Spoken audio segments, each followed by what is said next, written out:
Hello, a very warm good morning to all of you and welcome to BYJU'S Exam Prep IAS.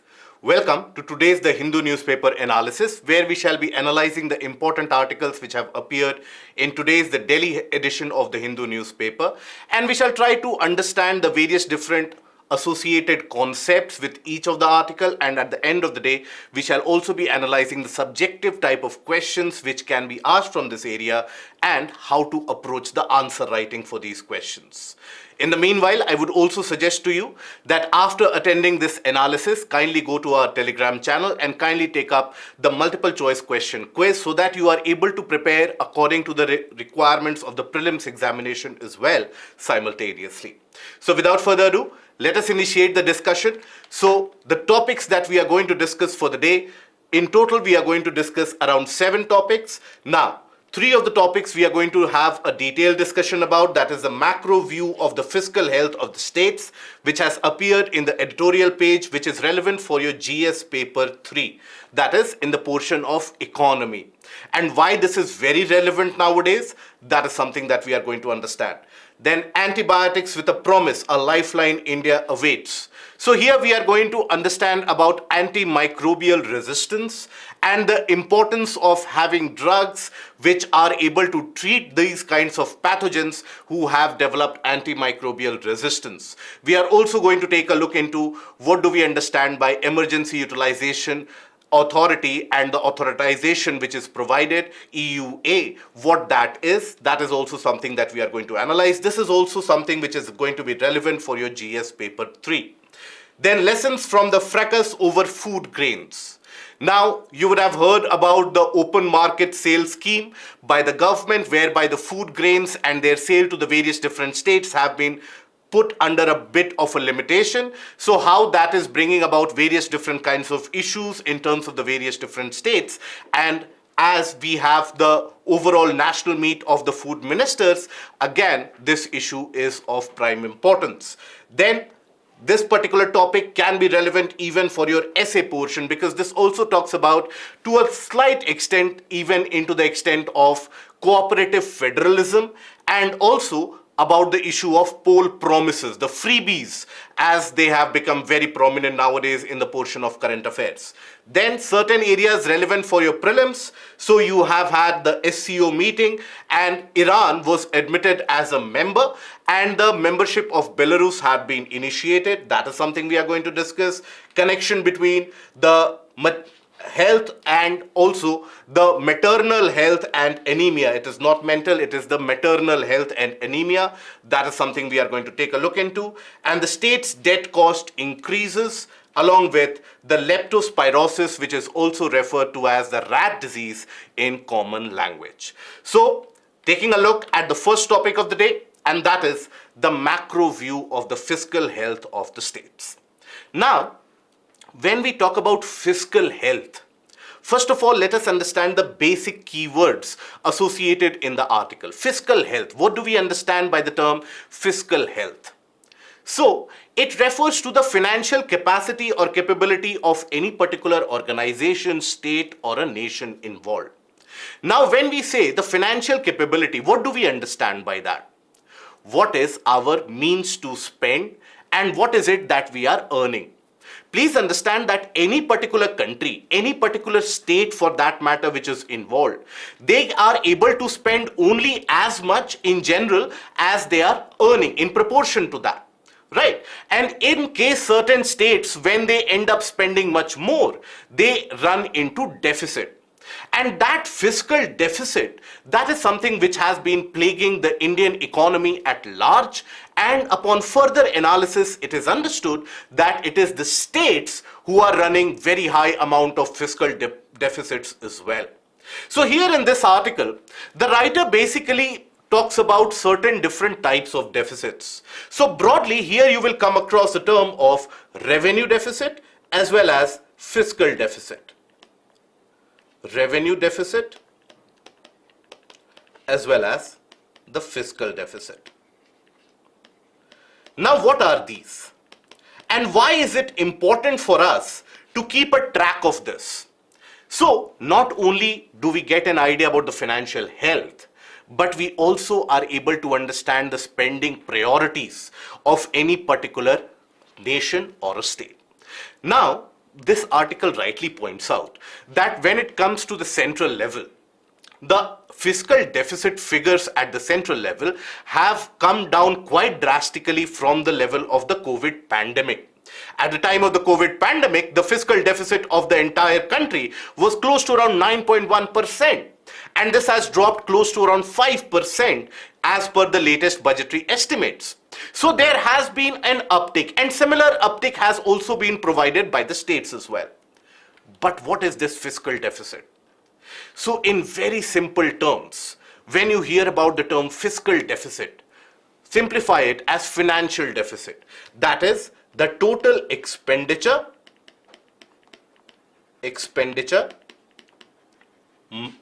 and minus what is the receipt.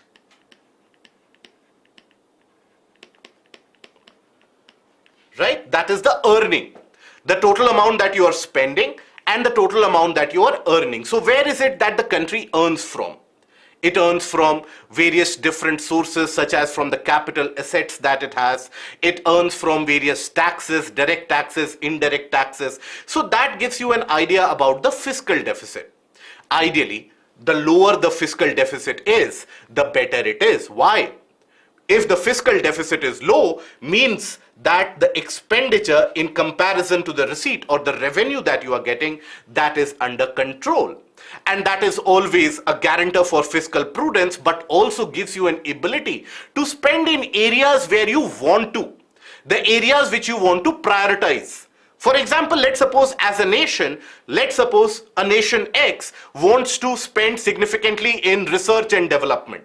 Now that becomes its priority. But if it doesn't have its funding associated, because lot of its money and lot of its expenditure is otherwise going into other areas, then it won't be able to spend in research and development at all. And that can have long-term ramifications in the developmental journey of any particular country. So fiscal deficit and reining in fiscal deficit is very important. Now once we are aware about what is fiscal deficit, what do we understand by revenue deficit? So when we talk about revenue deficit, here please understand, RD here stands for revenue deficit. That gives you an idea about revenue expenditure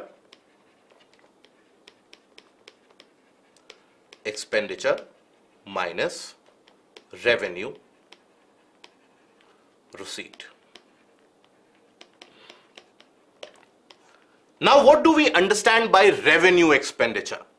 So, for example, let's consider any state government or the national government. Now, they are going to give salaries to the various employees, right? The everyday expenditure that they incur, that is revenue expenditure. Overall, expenditure meted out by various different organizations, they are categorized into two broader subunits, that is capital expenditure and revenue expenditure. Now, capital expenditure is utilized for creation of various assets, building new infrastructure, etc., which is going to give you a long-term dividend and return at the end. Whereas revenue expenditure, mostly, for example, wages, pensions, salaries, interest payments, all those are included in revenue expenditure. So, in case your revenue expenditure is higher as compared to the income that you are generating, means revenue deficit will be higher. And revenue deficit is never a good indicator. Whenever you have a revenue deficit, that means there is financial inefficiency in the running of the organization, of the state concerned, or of the country concerned. Now, overall, the country has set up, and we get to know about the various different targets and the levels of revenue deficit, fiscal deficit of the country with the help of the budgetary statements, and analyzing the budget and the economic survey, we get an idea about that. But when it comes to the state's data, that is not very readily available. So RBI in general on an annual basis releases the state's financial health report. And it is upon the analysis of that state's financial health report generated by the RBI that we are able to understand which state is in what condition. So, We understand what is revenue deficit, and we have seen that revenue deficit is never good, right? Now, revenue deficit is a part of your total deficit, fiscal deficit. Revenue deficit is a part of it. So higher the revenue deficit, chances are that your fiscal deficit will also run very high.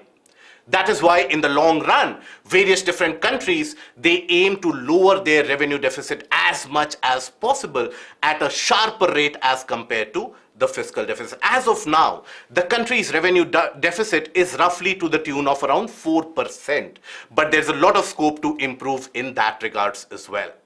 Now, here we have to understand that the country's financial health is not independent of the financial health of the various different states. Better that the states do, better is the situation as the country will perform.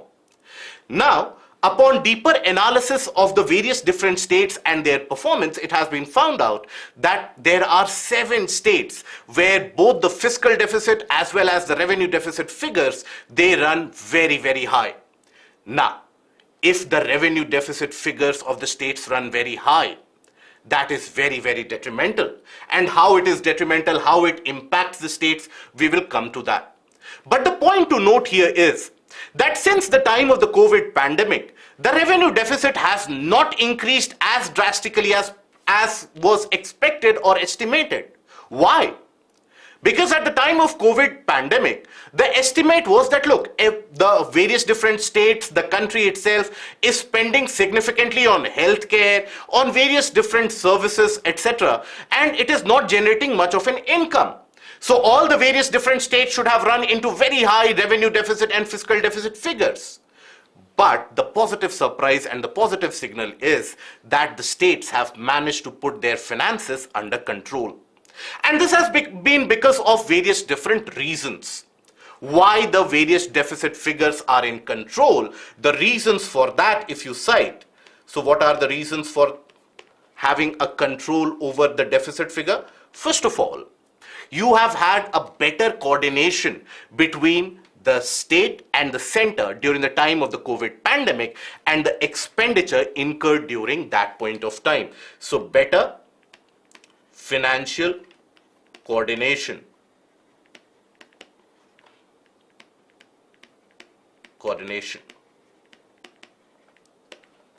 Where? Between center and the states. So a better form of cooperative federalism has been in existence.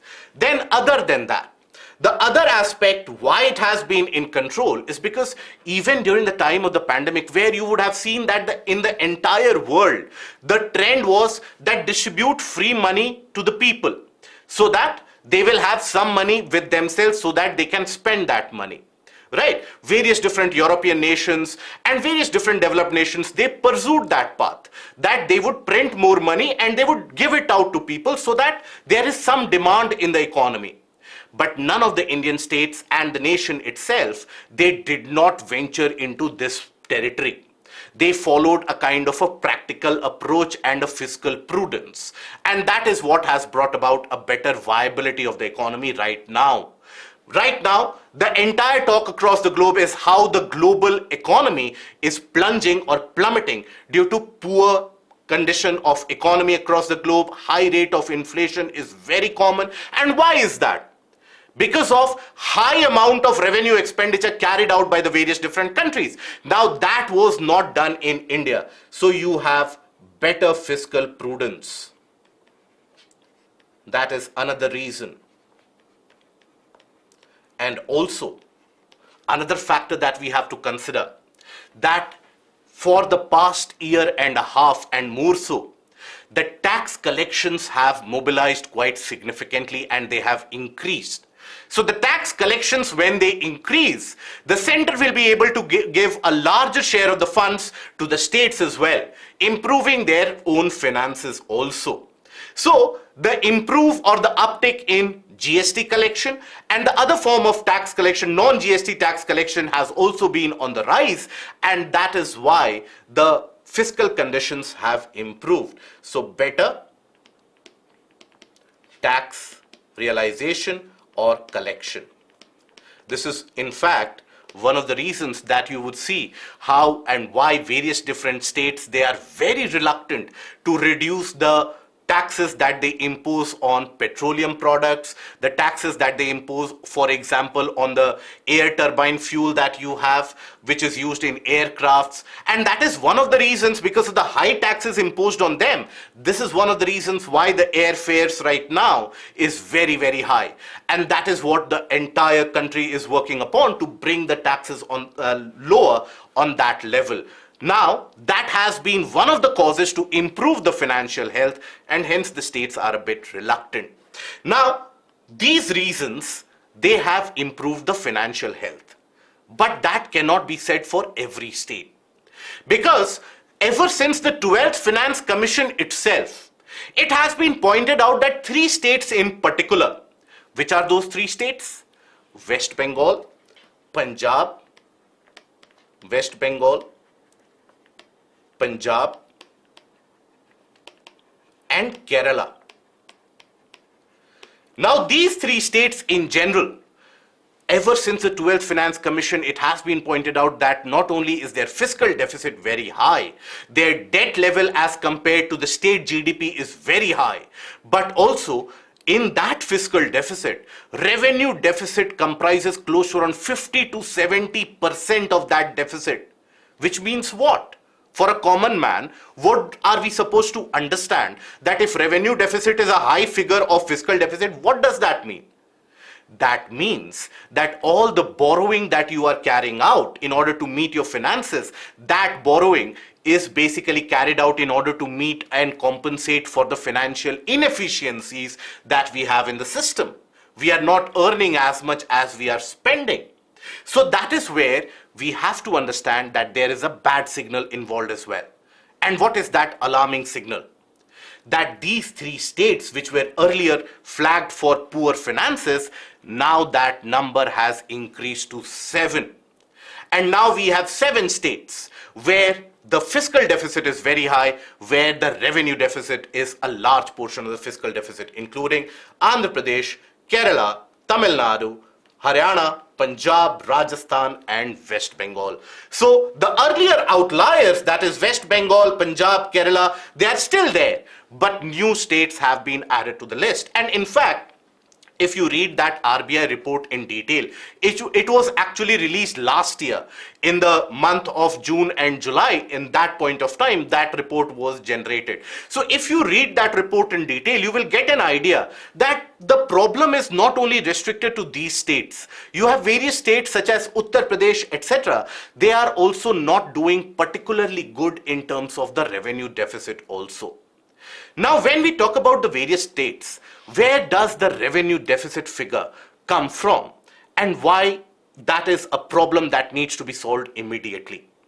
Because you would have seen that in the polity that we are living in today, the political scenario, the political system that we are living in today, there are various different promises made out to the electorate.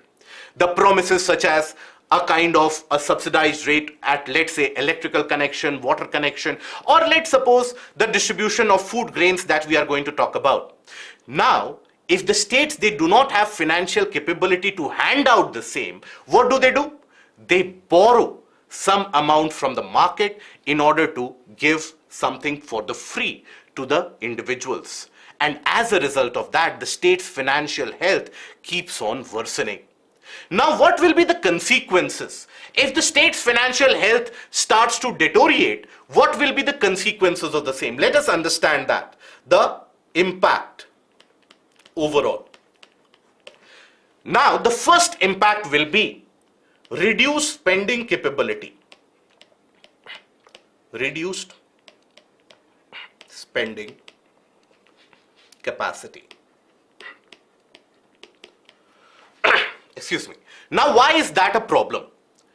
After all, you can always have the argument that the states, if they don't have enough money, they can borrow from the center, they can spend. But please understand, it is not as if you have a pile of cash lying around somewhere where the states can simply come and take the money. Even the center needs to borrow in order to fulfill its own budgetary requirements. So the center has got very limited capacity to give to the states at a very cheap rate or at a free rate completely. So that is why overall the governmental setup is that of a welfare state, where we are supposed to, as a government, the government is supposed to help the citizens.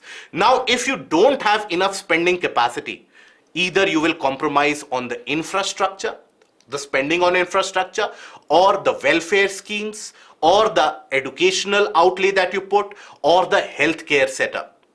Any of those will be compromised.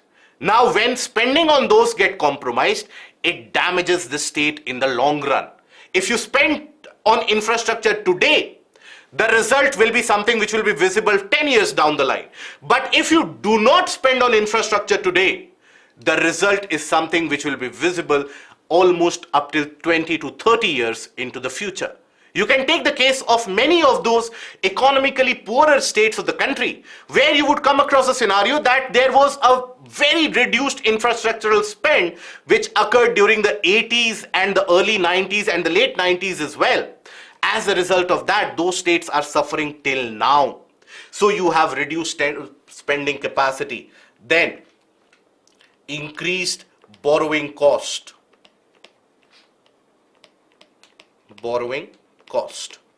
Even if you want to borrow money, people will give it to you at a higher rate of interest because your own financial health is not suitable.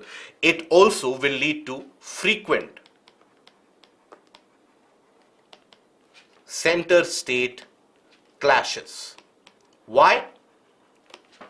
Because the states will always be expecting more money from the center, whereas the center, with its hands already tied because of the budgetary requirements, the center will be reluctant to give out more money. Center might give certain states money, might not give the same money to other states also.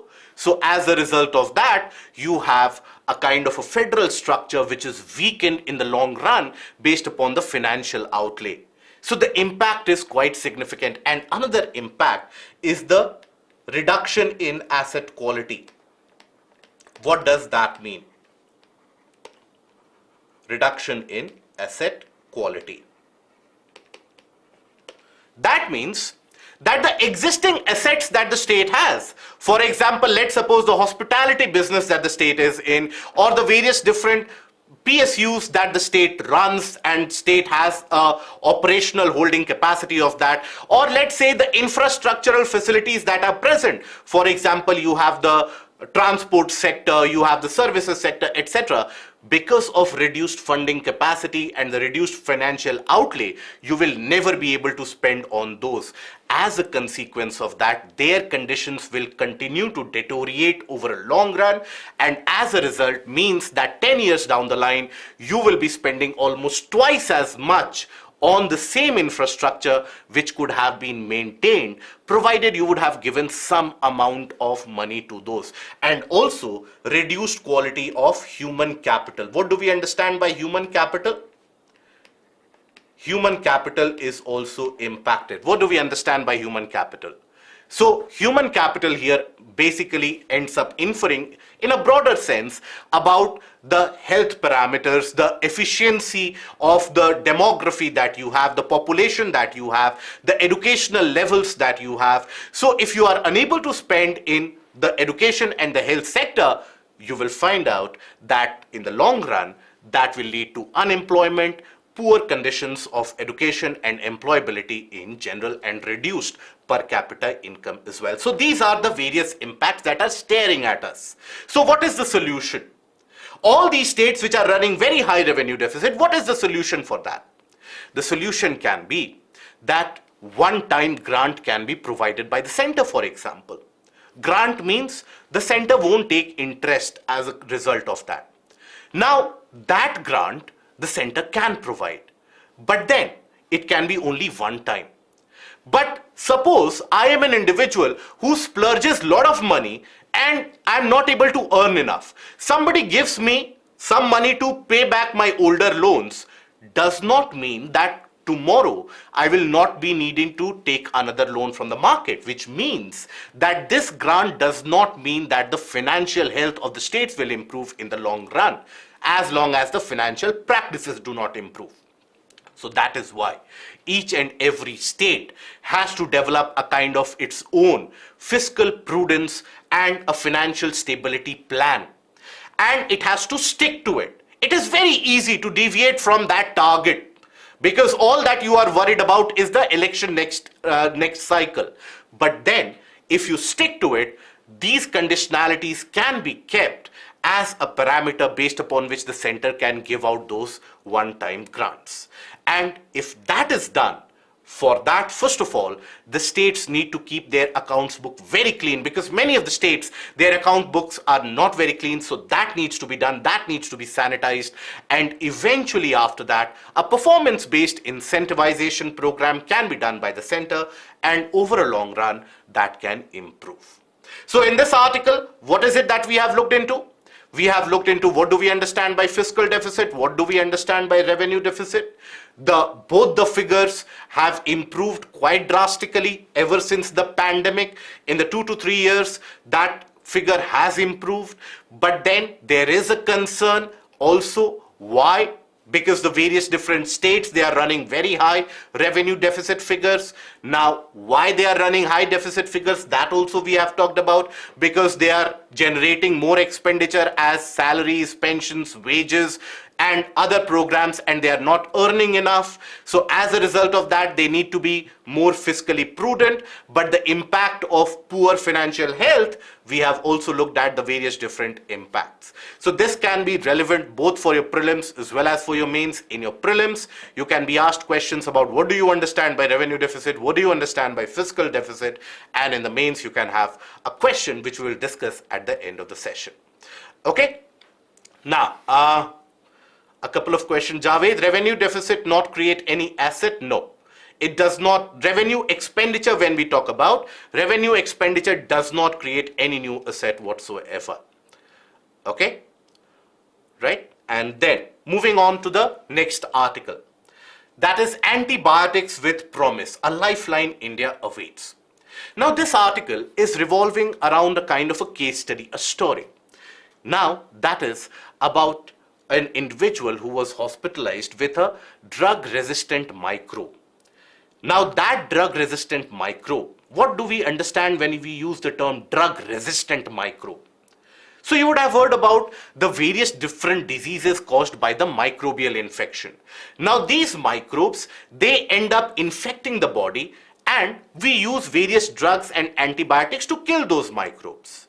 But there are certain microbes, regardless of the antibiotics that you put in, they are resistant to that. Now that drug resistance happens because of various different reasons. It is very predominant and very high in India. That intensity of drug resistance is very high. Why is that? If we are in a habit of frequently popping pills of antibiotics, you would have come across, don't look very far, look into your own family, into your own friend circle. You'll find certain individuals, even if they have the slightest of the headache or a slightest of the cough and cold, they are able to pop in those antibiotics very easily. Now what that does, that over a period of time, your body becomes immune to antibiotics. And when you eat the same medicines or consume the same medicines at a later point of time, they are not effective anymore because the microbes have developed a resistance to it. So what is the next course of action? You need to upgrade the level of antibiotics. You need to provide a stronger antibiotics. And then again, over a period of time, that resistance also develops. So that drug-resistant diseases and the drug-resistant microbes that are present, they cause a large amount of nuisance and significant amount of destruction of lives across the world. India is not immune to that. Now this entire case study revolves around an individual who suffered from one such drug-resistant microbe, and the drug-resistant microbe was basically the common one that you find in hospitals. So hospitals are one of the common places where you can get infected by these microbes, and that is basically Pseudomonas.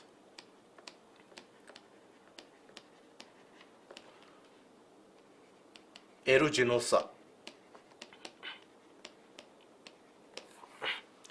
Now this is a drug-resistant microbe.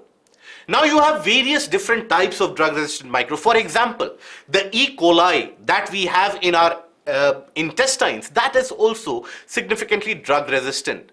And when their number increases, you would have observed that you suffer from illnesses of various different types, etc.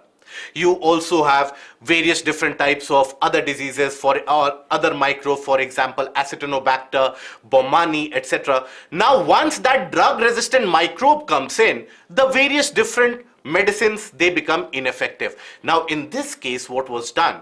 Emergency use authorization was granted to an experimental drug being developed in India.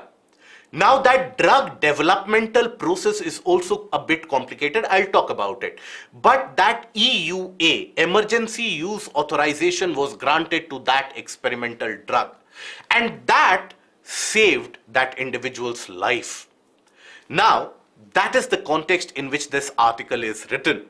That this emergency use authorization which has been provided, if it can save one life, imagine the number of lives it can save across the globe. Now, in order to understand that, let us understand the brief context of it. Now, for any drug that you see in the market, any medicine that you see in the market, there is a long drawn process before it reaches the shops and the shelves of the shopkeepers.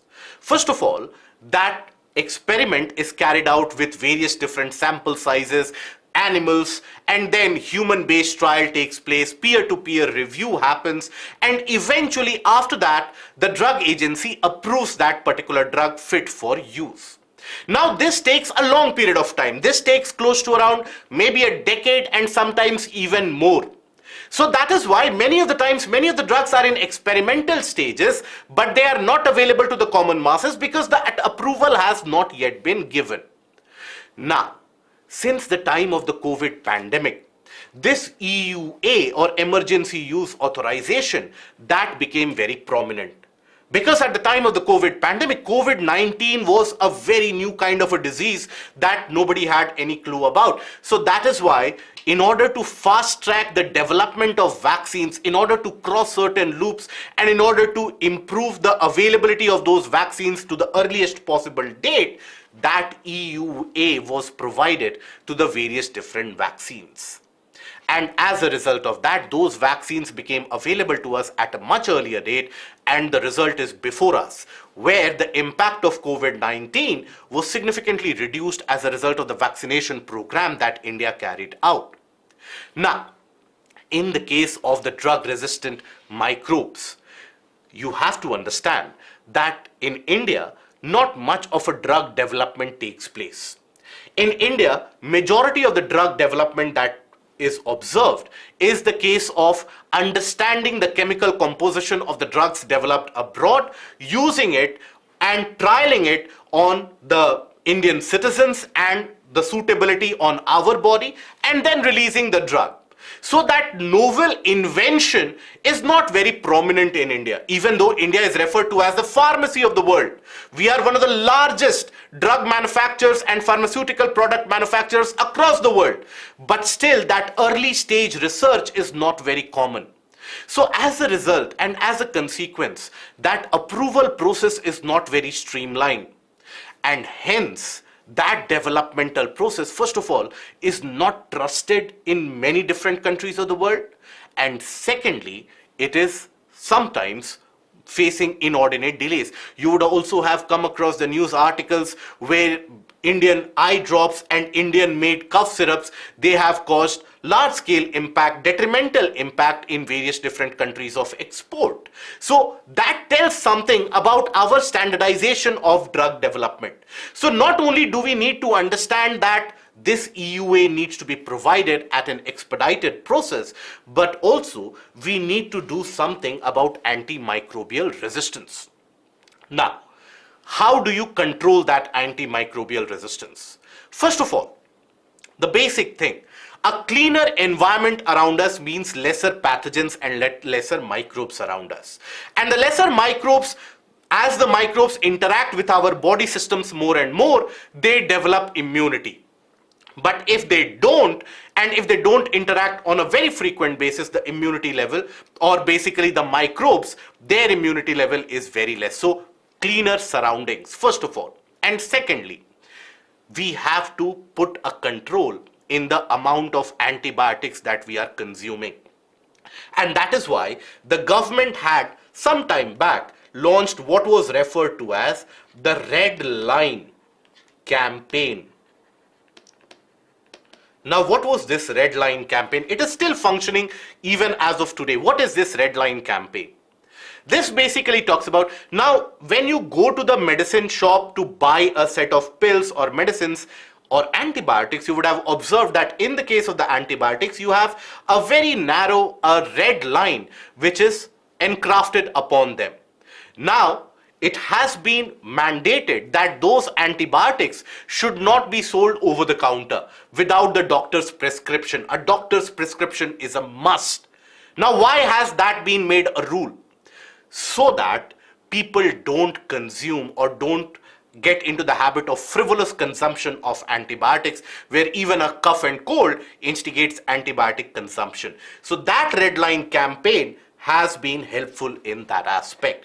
And also the quality check, the quality control of the medicines that are manufactured, you have to keep a sharp control on that. So you need better regulation in simplest of the terms.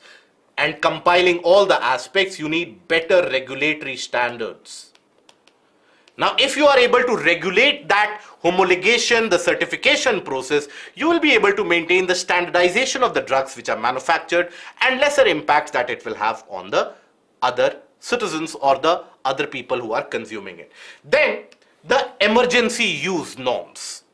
Now, when can these emergency use norms be kicked in? Now, as of now, it is a bit of a random process where case by case it is looked into and then this EUA is granted.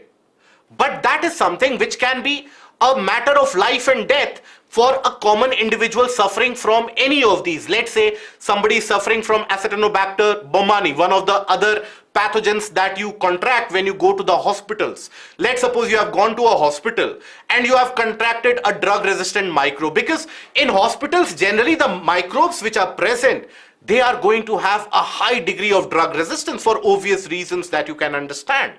Now, if you have contracted that, and let's suppose the drug is not available for your treatment, and it has gone through the various channels and then the approval will be given, it might be very well and very late for you. So that is why, rather than having a randomized method of approval, there needs to be a systematic development of a standard operating procedure.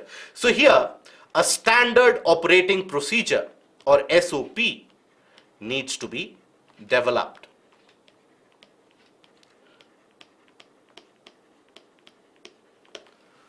And that needs to be followed and approved by the medical council in general or a set of specialists which need to be formed for the same purpose. So that is very, very important. Okay. So only after that, only after EUA norms are basically regularized, then even the drug manufacturers, the pharmacists, they will get an idea or the foresight that what is the process of getting this drug to the market, how can I expedite the process, and also the various different patients will also have the visibility that if I am suffering from this disease, is there any chance for me to survive or take any particular medicine available in the experimental stage, not available in the market. So that experimental stage also needs to be standardized. So standardized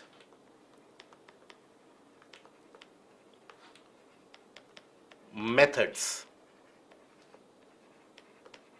of drug approval and with better regulation at the same time. So that is what this article talks about. Now from this article, generally questions can be asked about drug resistance, about EUA norms, and also antimicrobial resistant, or which are those microbes which are drug resistant. For example, you have the Pseudomonas, the Acetonobacter, which are those? So those kinds of questions can be framed from this. So in this article, what is it that we have studied? We have talked about what do we understand by drug-resistant microbes or drug-resistant infections, and the examples of this we have talked about.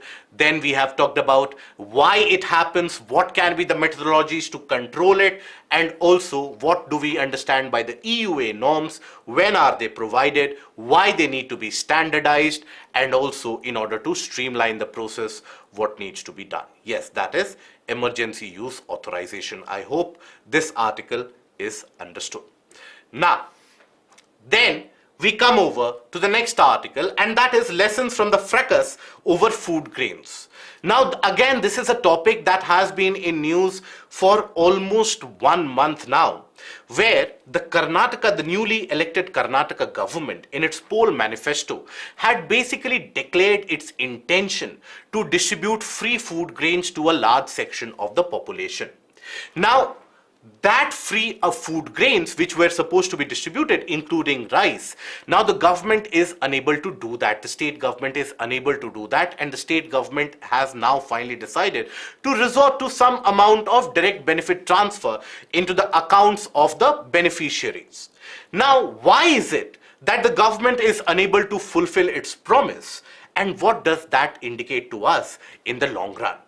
So first of all, when we talk about the food grains, you have to understand that the food grains and their availability, that is not something which is, again, present consistently all through the years. The availability increases and reduces. Now, the central government recently has tweaked the norms for the availability of food grains, where we have to understand, first of all, what was the condition prevalent earlier. Then we will be able to appreciate the changes which have happened now. So earlier, what used to be the condition was that from the Food Corporation of India, or FCI, the state government could procure the amount of food grains that they would want. Now, as per the changed conditions, that is what you have as the open market sales scheme, domestic, right? So open market sales scheme, domestic, these norms have been finalized, where restriction or a cap has been put that how much a state can procure or how much an individual buyer can procure. Now, why has this been done? This has been done in order to make the availability of food grains ubiquitous and equally available to the larger section of the traders, the private commodity traders also, and the general public as well. So that it should not be the case that only the states consume all the food grains. The other individuals who want to consume food grains or buy in large bulk, they are also able to do the same. And that is very important to have that price parity if you want to improve your agro-based industries and in general, the food security of the country. So you need to provide a kind of a cap limit. Now, under normal circumstances, that cap limit was not required or is not at all required, because the government has got, or the country has got, large amount of buffer stock. After all, India produces more than 100 million metric tons of wheat and 100 million metric tons, more than that, close to around 127 to 128 million metric tons of wheat and rice individually every year. So that is a huge quantity, and that is much larger than what we consume every year. So why have these restrictions been put in? So there are certain geographical factors involved here. Now, understand this. Last year, there has been an incredible amount of heat wave conditions which have prevailed.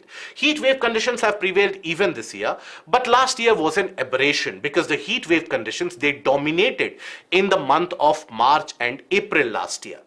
Now that is the time of harvesting of rabi crops or the wheat crop. So the wheat production or the stock of wheat reduced. Now, this year, so overall, the stock of wheat has reduced. And then, due to the Russia-Ukraine war, India stepped in and became the food supplier of the world for a brief moment. And at that point of time, India exported record amounts of wheat to the other nations of the world, which meant what? Further reduction in the quantity of wheat available to the nation. And that is why you would have read the news story that India banned the export of wheat. Now this year, again, we don't have the exact estimate of what is the amount of wheat produced, but it is estimated because the month of April and later part of March experienced unusual quantity of thunderstorms this year. If you recall, in whichever part of the country you are living in, that March and April, they were dotted with large amount of thunderstorms, which meant what? That the standing wheat crops, they could get destroyed. So again, that puts a stress on the availability of wheat. Then, the availability of rice. Now, rice is a crop which is generally referred to as a monsoon crop or a kharif crop, which is planted or sown after the monsoonal rains in the month of July, August, sometimes late June itself. Now this year, June was significantly drier. Even though July is experiencing a lot of rainfall, but there is an expectation that the rice crop will and the output of the rice crop will be damaged, because this is also an year where we are expecting El Nino conditions to prevail. El Nino conditions are associated with lesser than average annual rainfall. So due to El Nino conditions and the impending dry conditions which are supposed to follow us even next year, the rice and the quantum of rice available will also go down. So if the government doesn't have enough food grains, that is why it has put the curbs that which state can take how much of food grains. Now, the government at the state level, at the central level, there are various different schemes and programs, including the National Food Security Act, the program, etc., where free food grains are provided, or food grains at a very subsidized rate are already provided. Now, to add surplus more amount of free food grains, that has become a sticking point. And non-rice producing states in general, they are suffering the most, Karnataka being one of them. Now, as we speak, the conference of the food ministers of the country is going to be held today. And as a consequence, it is there where this issue is supposed to be flared up again. Karnataka and Tamil Nadu, they are suffering quite significantly because their outtake of rice, as promised by FCI, that has been impacted. Now, this points a finger even at the practice of the poll manifestos. That when you promise something in your poll manifesto. Now, first of all, you need to understand that you cannot end up promising anything and everything dependent upon the fact that the central government will give us the required quantity later on. So that calls for a pragmatic electoral promises.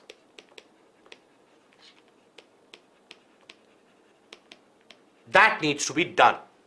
Now, many of these schemes, they have a kind of a coincidental effect. For example, let's suppose a family is getting food grains, free food grains from one particular scheme. Another set of scheme also covers that family. So there is a kind of a coincidental effect where a family can be covered with various different food grain schemes. So you need a rationalization of the free food grain program. So rationalization of the program needs to be done. Of schemes. That needs to be done and that needs to be carried out. So these are few of the areas which have come to the fore. And also, more importantly, and even for the betterment of the agroecology of any particular region, we also need to be working upon certain aspects such as diversification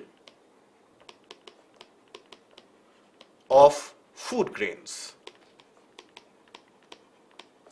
For example, in the case of Karnataka, it was suggested that, look, you don't have the supply of rice. Why don't you distribute millets and ragi, for example, which grows abundantly in your state?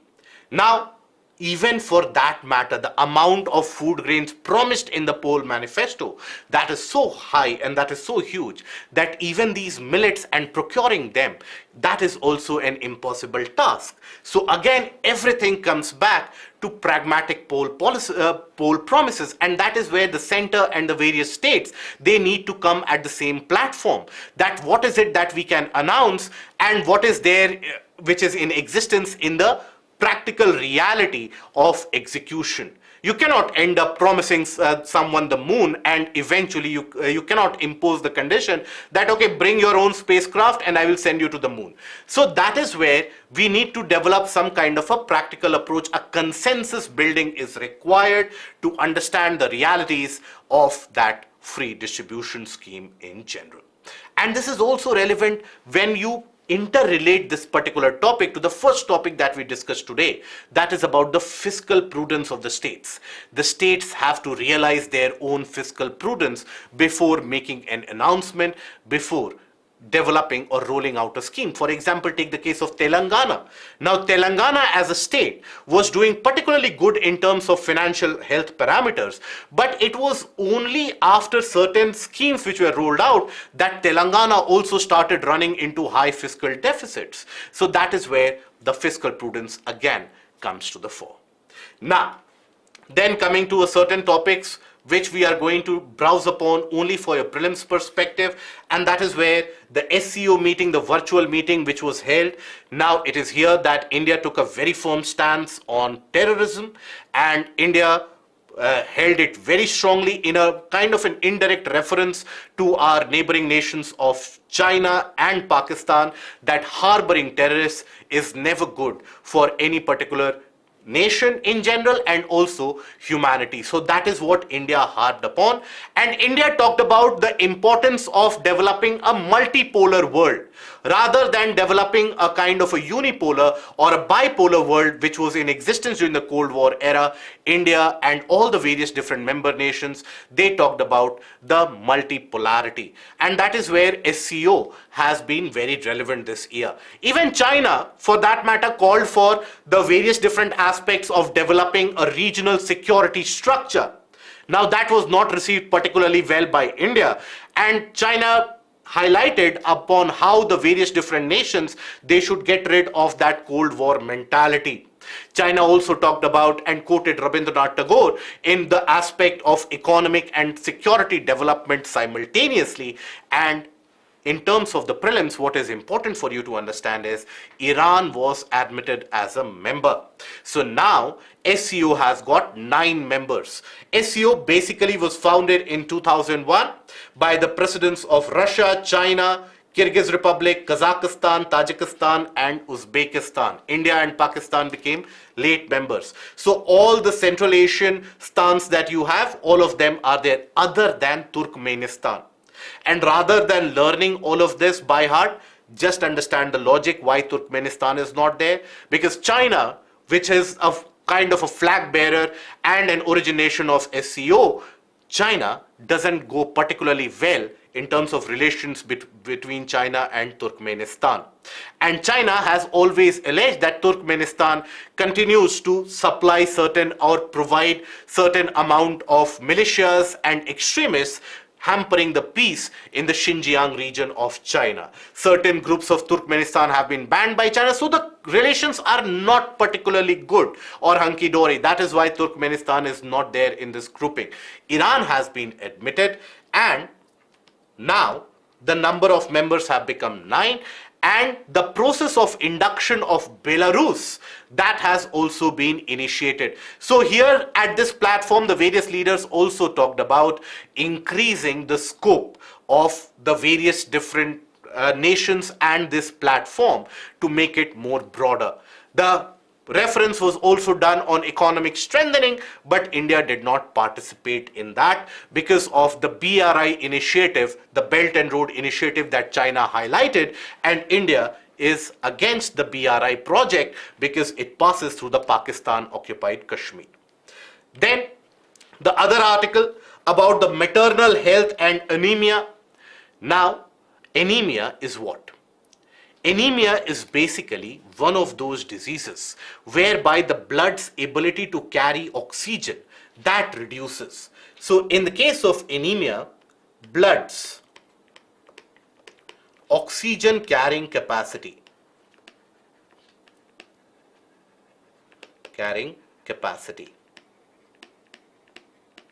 reduces. Now, this is a very prevalent and a very common disease which is impacting large sections of population in various countries, India in particular. So that is why it becomes important. Now, here, what happens is that the hemoglobin count reduces quite drastically. And when the hemoglobin count reduces, what is one of those nutrients which helps us in enriching the hemoglobin count? It is iron. So deficiency of iron brings about the conditions of anemia.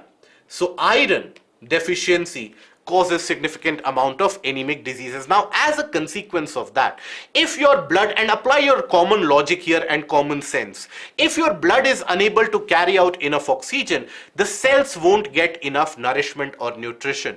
And as a result of that, the body does suffer from various issues of malnutrition, malnourishment, in the case of the young ones, even stunting and wasting. Now, increased amount of female population, they suffer from anemia, some or the other form of anemia.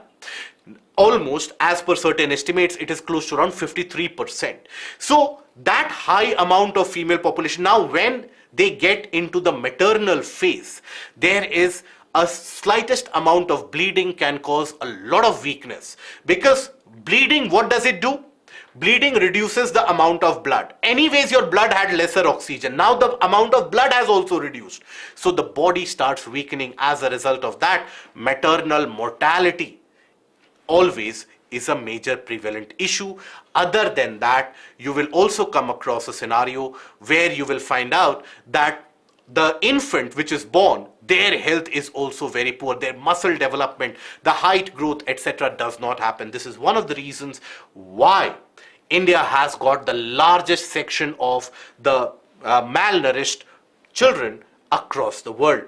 Now, in order to treat anemia, what do you need to do? You need to provide better nutrition and better nourishment standards to the larger population. And that is why the government has been providing the iron and the folic acid tablets to the young ones, to the adolescent girls and also boys, in order to improve the hemoglobin level, in order to get rid of this disease.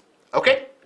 Now, then I have attached this particular article and this particular snippet in general, so that you are able to associate with the first article that we discussed about the financial health of the state. Now here, what do you observe is that the state's average debt cost continues to rise, near 7.5%. Now please understand, you are not supposed to learn any of these data pointers, whether it is 7.5% or XYZ. You need to understand the larger trend. Now, average debt cost increases means what? That the cost of borrowing is increasing. Means if I, let's say, borrow, suppose I go to the market and borrow 1 lakh. Now the amount of interest that I have to pay on that 1 lakh, that is going high. So why is it that the interest level is going high? Because the state's own financial health, that is in doldrums. And also their debt level, in the case of many of the states, their debt level as compared to the GSDP, that is also unsustainably high. So that is why the state's borrowing cost has been increasing. Now, from here, what kind of prelims questions can be estimated? Do you think that UPSC will ask you a question that whether it is 7.5 or 8%? Absolutely no. Here you will find a question about the trend analysis, that the borrowing cost has been reducing continuously for the past decade. True or false? The statement is correct or incorrect. So that trend you need to understand, and that is where apply your logic. Fiscal health has deteriorated, so as a result of that, the borrowing cost has increased. Now coming to the last article, and that is again going to be relevant. It can be relevant even for your science and tech, the GS paper 3, but mostly relevant for your prelims perspective, given the dynamics, the changing dynamics of the prelims paper that we come across, and that is understanding leptospirosis, a disease which surges during the monsoon. Now, leptospirosis is caused by a bacterium. It is caused by a bacterium. And which bacterium is it? It is Leptospira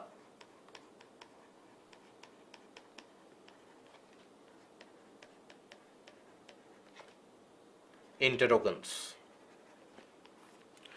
Now, this is a disease which is in common language in many of the areas also referred to as rat disease, and that spreads a lot of misinformation that it is the rats which cause these disease.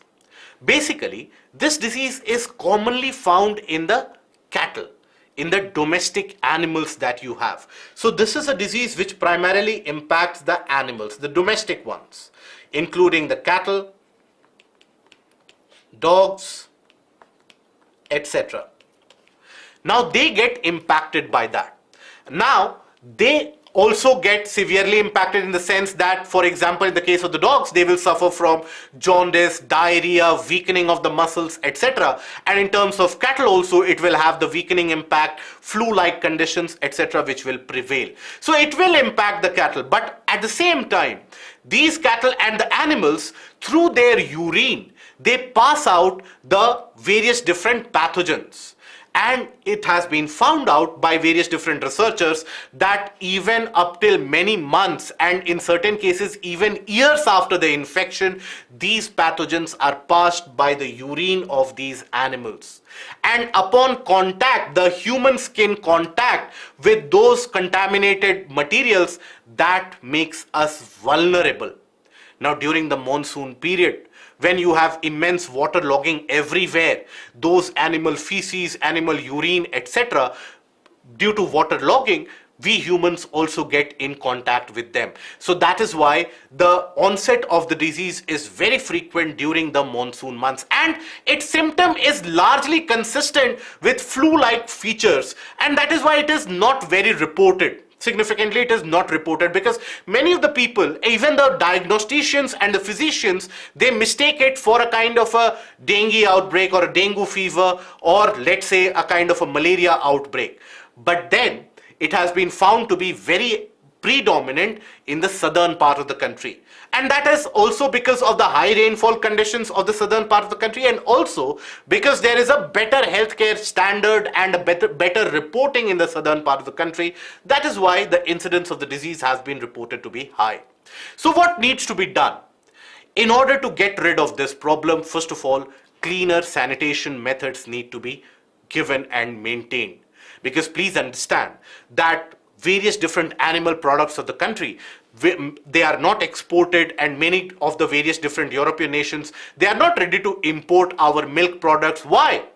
Because the common perception is, and as is also the case of the reality, that large section of our cattle population, they suffer from foot and mouth disease or various other diseases, for example, leptospirosis. So that is why cleanliness of and proper animal husbandry, proper standardized animal husbandry is very much required. So you need to be able to understand what this leptospirosis is, what causes it. It impacts animals first. It can be passed on to the humans. How do the animals pass it on to the humans?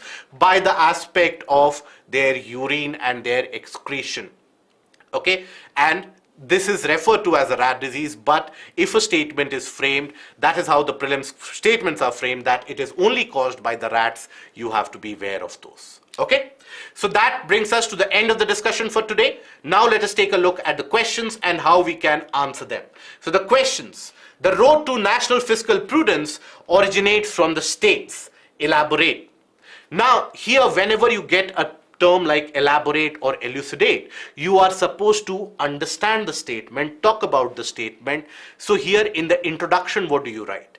In the introduction, your introduction should be dominated by the statement itself. So here the statement talks about fiscal prudence. So here you have to talk about what this fiscal prudence is. Right? Reduced fiscal deficit, reduced revenue deficit of the entire country, but that needs to have a better fiscal condition of the state as well. Now that will be your introduction part. Very briefly, 20 to 25 words about what that fiscal prudence in this term means. Now after that, talk about that India is a federal structure, or India observes a federal structure of economy. So as a result of that, the health or the financial health of the states have a direct implication on the national financial health, and talk about why is it that the financial health of the states are not doing particularly good, what can be done to improve them, and what is its impact. That is how you can frame this answer. Now, the second answer, the second question is only of 150 words. What is antimicrobial resistance? Discuss the importance of framing the holistic EUA norm for facilitating healthcare and research. So here also, your introduction will talk about the antimicrobial resistance, give examples of certain microbes. For example, you can give the example of Pseudomonas, and you can also give the example of Baumannii, for example, Acinetobacter baumannii. So these examples you can give in the introduction part also itself, so that the evaluator understands that you know about it. And at the end of it, at the end of introduction, start the body by writing about the causes of this antimicrobial resistance. Why does that happen? And what can be the cure for that? Then come to the second part, that is EUA. What is it? When is it that it became very prominent? What are the drawbacks or various different speed bumps which are in existence in the path of achieving or giving that very easy EUA? What will be the benefit of it? So that is all that you are supposed to write. I strictly advise you that please do try to write the answers. Whatever level of understanding that you have developed, write an answer for that. It is very important to put pen to paper. And at the end of it, I would suggest to you to go to the Telegram channel and attempt the multiple choice questions and gauge an idea about your level of understanding as well. So that will be all from my side for today's discussion. I hope the discussion was helpful and productive for you. So if you like the content, please don't forget to click on the like, share, and the subscribe button. Till we meet again tomorrow, take care of yourself. Thank you. Goodbye.